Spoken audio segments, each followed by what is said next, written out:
Study में आपका focus lose होता है। आप पढ़ना चाहते हैं 5-6 घंटा, लेकिन 2 घंटे का भी आपका आउटपुट नहीं आता, बार बार आपका मन भटकता है, आप जो याद करते हो याद नहीं होता।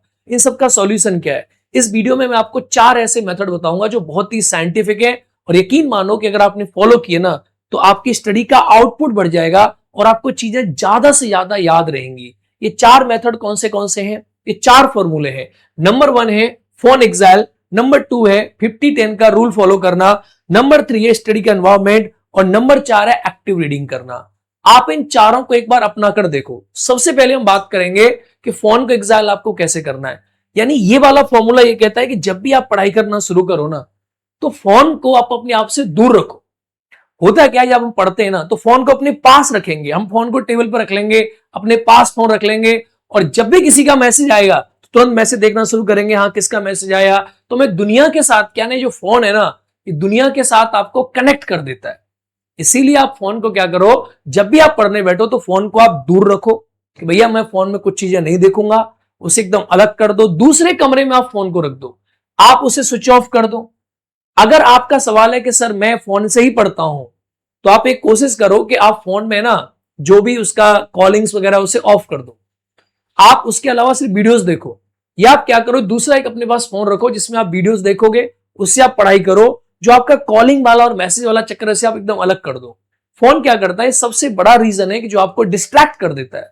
कोई भी मैसेज आएगा आप उसमें लग जाते हो, तो आप फोन को एकदम अपने आप से अलग रखें। पहला फॉर्मूला ये, अगर फोन आपके से दूर रहेगा ना, मान लो आप 5 घंटे पढ़ने बैठे, 4 घंटे पढ़ने बैठे, तो आप देखोगे कि फोन अगर आपसे दूर रहेगा तो आप स्टडी कर पाओगे, अपनी चीजों को अचीव कर पाओगे। देखो फोन में क्या होता है, हम बहुत सारी मोटिवेशनल की वीडियोस देखते हैं, तो स्क्रीन से क्या होता है कि जब आप चीजें देख रहे होते हैं ना तो आपको लगता है कि आप मोटिवेट हो रहे हो, ये हो रहा है वो हो रहा है, लेकिन एक्चुअल में आपका जो बॉडी का डोपामाइन है ना, ब्रेन का, वो ऑलरेडी लूज हो रहा होता है। तो आप फोन को हमेशा दूर रख के पढ़े, पहला नियम।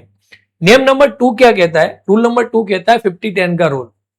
ये क्या कहता है कि जब भी आप पढ़ाई करो, आप पहली बार पढ़ रहे हो, पढ़ना शुरू कर रहे हो, तो आप 50 मिनट की स्टडी करें, 50 मिनट्स के लिए आप स्टडी करें, 10 मिनट के लिए आप ब्रेक लें। फॉर एग्जाम्पल, जैसे आपने 50 मिनट का एक डीप स्टडी किया, 10 मिनट का आपने रेस्ट किया, अपने आप को हाइड्रेट किया, पानी पिया, लेकिन उस 10 मिनट में आपको फोन टच नहीं करना है। अदरवाइज क्या होगा, वो पूरा जो आपका ब्रेन है ना उसको फिर वो रीसेट नहीं होने देगा। दूसरा, आपको क्या करना है, तो ये जो फोन है ना इसको दूर रख दो, और आपको 50 मिनट की पढ़ाई करनी है, और 10 मिनट क्या करना है, आपको अपने आप को रीसेट करना है, फ्रेश करना है, सांस लेनी है, कुछ खा लेना है, कुछ पानी पी लेना, थोड़ा बहुत वॉक कर लेना है। 10 मिनट दिमाग को एकदम कूल रखना है। 10 मिनट का आप नियम बना के चलो, 50-10 के रूल को फॉलो करो। अगर आपको 4 घंटे पढ़ाई करनी है तो आप क्या करो, 50-50 मिनट पढ़ाई करो, 10-10 मिनट का आप गैप लेके रखो। रूल नंबर 3 आपके लिए क्या कहता है, देखो रूल नंबर 3 कहता है एक्टिव रीडिंग करो। अब एक्टिव रीडिंग क्या होती है, हम जनरली क्या करते हैं, हम पढ़ते हैं ना, सिर्फ किताब पढ़ रहे होते हैं। जैसे हमने किताब ले ली, अब आप किताब को बैठ के पढ़ रहे हो, तो ये पैसिव रीडिंग है। क्योंकि आप ना किताब के साथ पन्नों को देख के आपके दिमाग को नींद आती है, आपको चीजें याद नहीं होती। तो जब भी आप पढ़ो तो एक पेपर और पेन साथ में लेकर पढ़ो, उसके शॉर्ट नोट्स बनाओ या आप हाइलाइटर लेके पढ़ो। एक्टिव रीडिंग का मतलब होता है कि आपको क्या करना होगा, use pen and rough copy, keywords को नोट डाउन करो, फ्लोर चार्ट्स बनाओ, जिससे क्या है कि आपका दिमाग ना एक्टिवली बनता है। जैसे अक्सर हम क्या करते हैं, किताब पढ़ रहे हैं, तो किताब पढ़ते से अगर आपने सिर्फ किताब के ऐसे पन्ने पढ़ने लगे तो आपको नींद आ जाएगी। ये पैसिव रीडिंग है। अगर आपने पढ़ते क्या किया, अगर आपने क्या किया, आपने उसे हाईलाइट करना शुरू कर दिया, या यू डिड आपने क्या किया, उसके नोट्स बना लिए, आपने माइनर्स क्रिएट कर लिया, आपने एक रफ कॉपी रख ली, आप उसके स्केचिंग बना रहे हो, आप उसे रिमेंबर करने की चीजें बना रहे हो, तो आपका दिमाग ना एक्टिवली इंगेज होता है। तो अगर आप पढ़ाई में एक्टिव रीडिंग करोगे तो आपको चीजें याद होंगी, आपका फोकस ना ज्यादा स्ट्रेट होगा, ज्यादा फोकस्ड होकर आप पढ़ पाएंगे चीजों को। और पैसिव रीडिंग करोगे तो क्या होगा, आपको नींद आना शुरू हो जाएगी। तो ये 3 नियम हो गए। फोन को आप दूर रखेंगे, दूसरा 50 मिनट पढ़ेंगे, 10 मिनट का ब्रेक लेंगे, तीसरा आप एक्टिव रीडिंग करेंगे, पैसिव रीडिंग बिल्कुल भी नहीं करेंगे।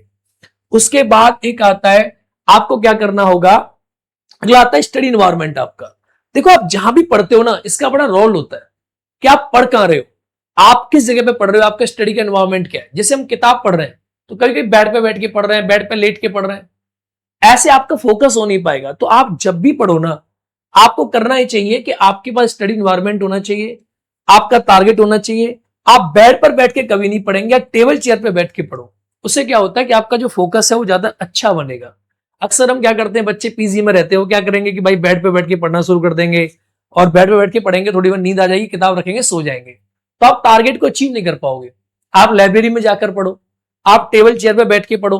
तो आपका इन्वायरमेंट पढ़ाई का होना चाहिए। अगर पढ़ाई का इन्वायरमेंट अगर नहीं है ना, तो आपको नींद आनी आनी है, आप अपने टारगेट को अचीव कर ही नहीं पाओगे। तो इसके लिए बेटर तरीका क्या, आप टेबल चेयर पे बैठो और बैठ के आराम से तसल्ली से पढ़ो। एक रफ कॉपी रखो अपने पास, और रफ कॉपी रख के उसमें चीजों को नोट करते रहो। दूसरा, आप क्या करो कि 10 मिनट के ब्रेक लेते रहो, और फोन को अपने आप से दूर रखो। अगर आपने 4 मेथड अपनाए ना, तो ये छोटे छोटे मेथड है, छोटी छोटी चीजें। फोन को आप 1 घंटा अलग रख दिए, 2 घंटा अलग रख दिए, पढ़ के ट्राई किए, पेपर कॉप ले लिए, थोड़ा सा उसको अंडरलाइन करते रहे, थोड़ी सी चीजों को जो है हाईलाइट करते रहे। तो ऐसे करके चीजें आपको बेटर प्रकार से याद हो जाएंगी। बात समझ आ रही नहीं आ रही? बहुत प्रैक्टिकल अप्रोच है ये, बहुत ही प्रैक्टिकल अप्रोच है, और इसी अप्रोच से हजारों बच्चे पढ़ाई करते आए, और इससे आपका फोकस ना जहां जहां मजबूत होगा, और आप चीजों को बेटर क्लैरिटी से सोच पाएंगे। तो आप इसे फॉलो करके एक बार देखो। एक्टिव रीडिंग करो, आज से पैसिव रीडिंग करना बंद कर दो। टेबल चेयर पे बैठ के पढ़ना शुरू कर दो। 10-10 मिनट के ब्रेक लो 50-50 मिनट के पढ़ने के बाद, और फोन दादा को थोड़ा सा अपने आप से दूर रख के एक बार आप पढ़ाई करके देखो। यकीन मानो कि मैं भी जब पढ़ता हूं अभी भी, तो मुझे ये लगता है एज ए टीचर कि जब मैं फोन यूज करने लग जाता हूं, तो मेरा जो पढ़ने का मेथड है ना, वो चेंज हो जाता है। मानी फोन में क्या होता है पता नहीं, मैं किसी का फोन आता है, उसके बाद उसका मैसेज आता है, तो आपका दिमाग ना पूरा भटक जाता है। तो आप इस फॉर्मूले को यूज करें। ये 4 फॉर्मूले आप इन्हें यूज करोगे, तो आपका पढ़ाई में ना फोकस जो है ना, वो काफी मजबूत हो जाएगा। ठीक है? और आप इसे यूज करके कमेंट करके बताओ कि आपको और कौन सी प्रॉब्लम ऐसी आ रही है जिसके लिए मैं वीडियो बनाऊं, जिसमें आपको प्रैक्टिकल सॉल्यूशन दूंगा कि बेटा इसका सॉल्यूशन ये हो सकता है। आप इसे एक बार फॉलो करके देखो।